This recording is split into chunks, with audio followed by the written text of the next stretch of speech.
Em 1859, o inglês Charles Darwin sacudiu o mundo com um dos livros mais importantes da história.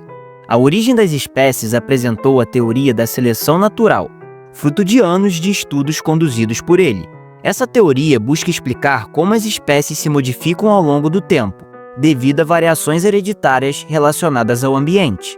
Para entendê-la melhor, basta observar o clássico exemplo das girafas. Antigamente, nem todas as girafas tinham pescoços longos. Existiam girafas com tamanhos variados. No ambiente em que viviam, havia competição por recursos, como folhas e frutos. As árvores mais altas ofereciam alimentos mais abundantes, mas eram inacessíveis para as girafas de pescoço curto. Em períodos de escassez, as girafas com pescoços mais longos tinham maiores chances de sobrevivência, pois conseguiam acessar alimentos nas copas das árvores. Com o tempo, as girafas de pescoço curto foram desaparecendo, enquanto as de pescoço longo sobreviviam e se reproduziam, transmitindo essa característica às gerações seguintes. Portanto, características vantajosas no ambiente são selecionadas ao longo do tempo, permitindo que os indivíduos melhores adaptados sobrevivam e se reproduzam, garantindo que essas características sejam passadas adiante. Essa lógica não se aplica apenas a traços físicos, mas também a comportamentos. O livro causou um impacto profundo na comunidade científica da época e, acredite ou não, a seleção natural ainda influencia nossas vidas mais do que imaginamos. Durante a maior parte da história humana, cerca de 200 mil anos, nossos ancestrais estavam caçando e coletando. A vida dos últimos 10 mil anos, marcada pela agricultura e urbanização, não passa de um piscar de olhos se comparado ao tempo em que fomos caçadores-coletores. Esse longo período moldou profundamente nosso cérebro e comportamentos, nos tornando adaptados ao ambiente hostil daquela época. Por isso, muitas das coisas que fazemos hoje e muitas das reações inconscientes que temos são reflexos do nosso cérebro primitivo, que ainda nos enxerga como coletores. Isso acontece porque a seleção natural não ocorre de forma tão rápida. Um exemplo que ilustra isso é a nossa preferência por alimentos calóricos. Antigamente, a comida era escassa, e alimentos ricos em fontes de gordura eram extremamente valorizados, pois garantiam reservas de energia. Como era difícil conseguir alimento em grande quantidade e nem sempre havia disponibilidade de comer o tempo todo, nosso corpo se adaptou a estocar energia no formato de gordura, para usá-la em momentos de escassez. No mundo moderno, onde comida altamente calórica está amplamente disponível, esse mecanismo contribui para a obesidade, pois continuamos instintivamente a buscar alimentos que possam nos fornecer essa grande quantidade de energia. Como consequência, coisas como obesidade, vícios e ansiedade são reflexos do nosso cérebro totalmente desadaptado ao ambiente moderno.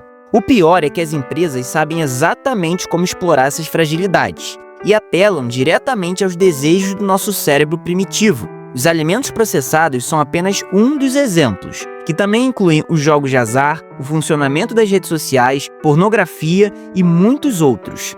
Vale tudo por dinheiro, e hoje, principalmente pela sua atenção.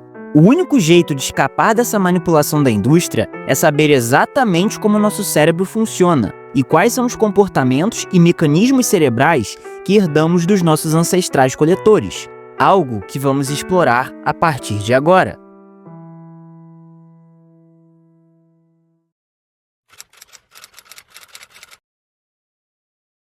Você já se perguntou por que alguns cães conseguem dar a pata enquanto outros simplesmente não o fazem? A resposta é simples. Os que conseguem foram ensinados por algum humano. Mas como isso é feito? Basicamente por meio de reforço. Sempre que o cachorro dá a pata, ele recebe uma recompensa, geralmente um petisco. Essa dinâmica cria um ciclo. Ele entende que dar a pata é vantajoso e assim incorpora esse comportamento ao seu repertório. No caso dos cães, esse repertório é limitado. Porém, nós, humanos, temos algo similar, só que em uma escala muito maior e mais complexa. Pense, por exemplo, no comportamento de colocar o dedo na tomada. Uma vez que alguém leva um choque, as chances de repetir essa ação caem drasticamente. Isso é um exemplo de punição moldando o comportamento. No dia a dia, vivemos entre reforços e punições.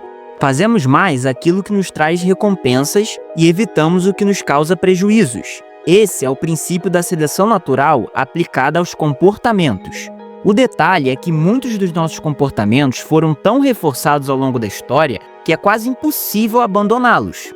Lembra quando falamos sobre a preferência por alimentos calóricos, mesmo sabendo que fazem mal? Essa tendência não é aleatória, é uma herança dos nossos ancestrais. Mas esse é apenas um exemplo. Podemos observar vários outros. Na era dos caçadores-coletores, viver em grupo era uma questão de vida ou morte. Quem fosse expulso ou abandonado provavelmente não sobreviveria por muito tempo. Isso porque viver sozinho naquele ambiente hostil era uma sentença de morte. O indivíduo nessas condições teria que encontrar um bom abrigo, caçar e coletar para se alimentar, além de se defender dos predadores e de outros humanos. Ou seja, a sobrevivência nessa época dependia da cooperação. É por esse motivo que hoje não lidamos muito bem com a solidão e temos uma preocupação excessiva com o que os outros pensam sobre nós. Queremos agradar e evitar conflitos, pois no passado isso significava pertencimento e, portanto, sobrevivência. Os caçadores-coletores viviam em grupos pequenos, e esse comportamento também persiste. Formamos bolhas com os nossos amigos, de acordo com nossos interesses, e muitas vezes enxergamos os outros como inimigos. O tribalismo moderno pode ser visto em torcidas de futebol e na política, por exemplo.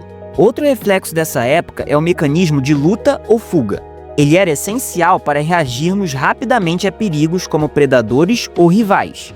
Quando ativado, nosso corpo entra em alerta máximo. O coração dispara, a pressão sobe e hormônios como adrenalina e cortisol inundam o sangue. O problema é que hoje não temos os mesmos estresses de antigamente. Quase nunca enfrentamos ameaças de vida ou morte, mas esse sistema continua ativo em situações cotidianas, como no trabalho, no trânsito e até em casa. É comum pessoas estarem suando frio, ansiosas e com a respiração ofegante, mesmo sentadas no sofá, vendo televisão.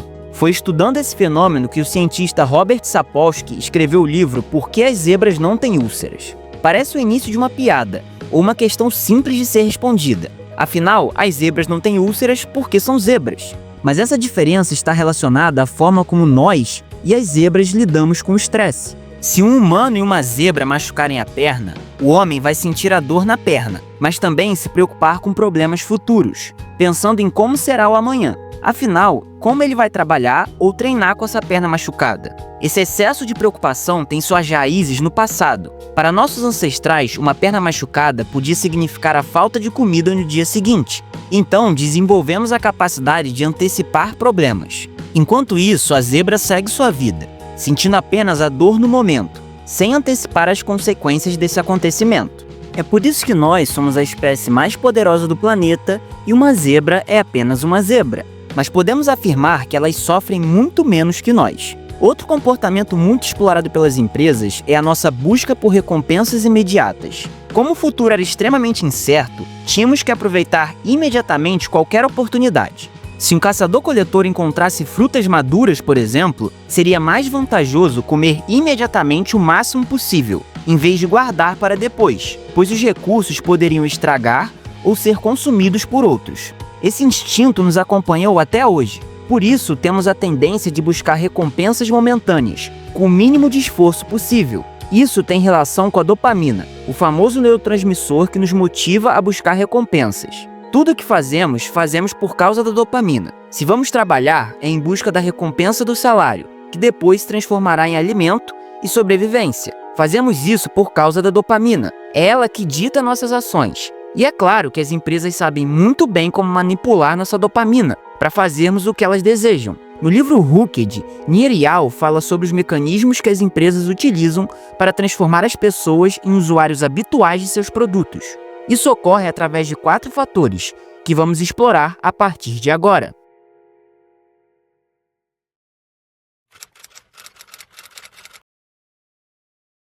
Muitas empresas conseguem nos manter presos a seus serviços. Você pode observar alguns padrões em todas as grandes companhias do mercado.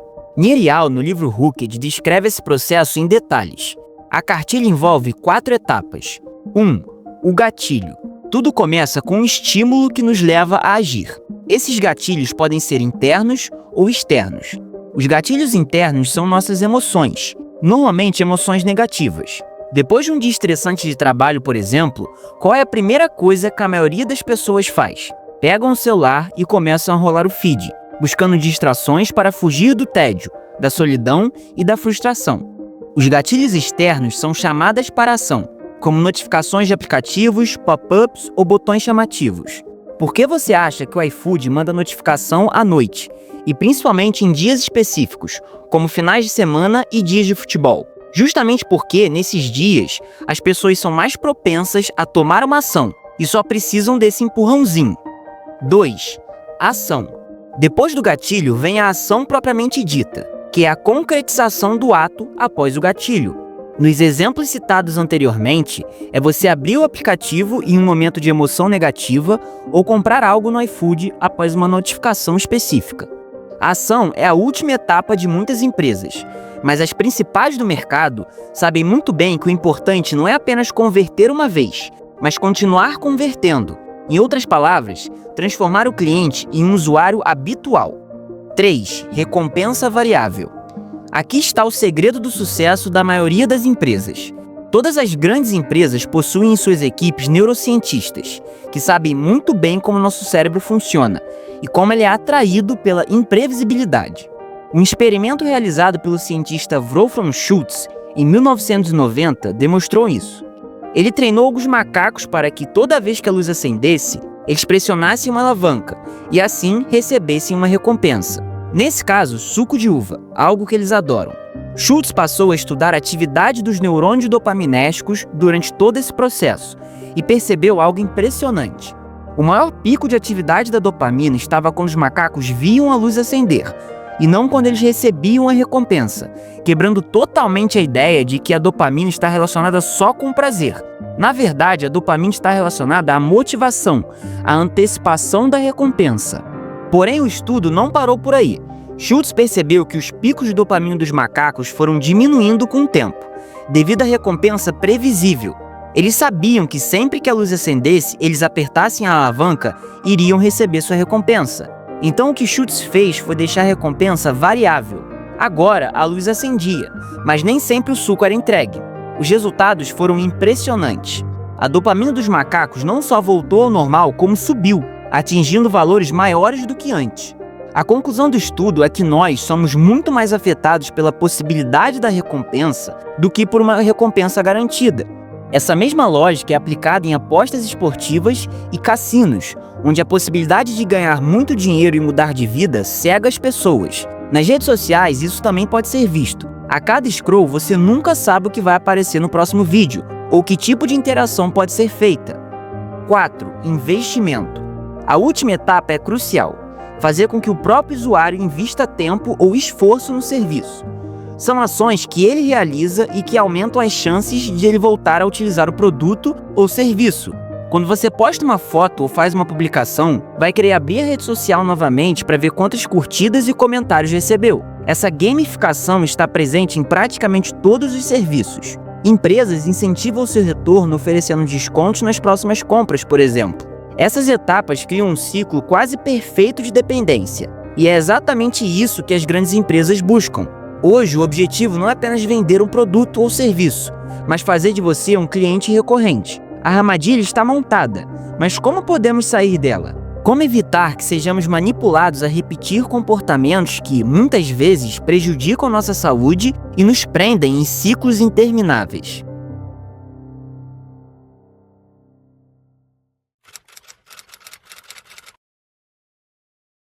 O primeiro passo para sair da Matrix é saber que ela existe.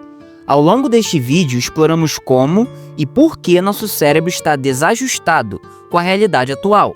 Exploramos como as empresas capitalizam sobre essas vulnerabilidades, transformando nossas mentes em prisioneiras de seus sistemas, muitas vezes sem que percebamos.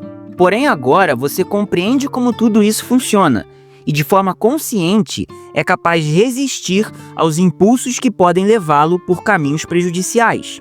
O verdadeiro problema não é consumir um produto ou usar um serviço, mas ser manipulado e controlado por eles. Da próxima vez que for pedir um iFood, se questione: estou fazendo isso porque realmente quero ou porque eu fui induzido por uma notificação, uma promoção ou até mesmo por uma emoção que quero evitar? Com frequência usamos ferramentas para fugir do desconforto, seja o tédio, a tristeza ou qualquer emoção negativa que preferimos não enfrentar. Embora isso traga um alívio imediato, Muitas vezes o preço é uma sensação de vazio ainda maior.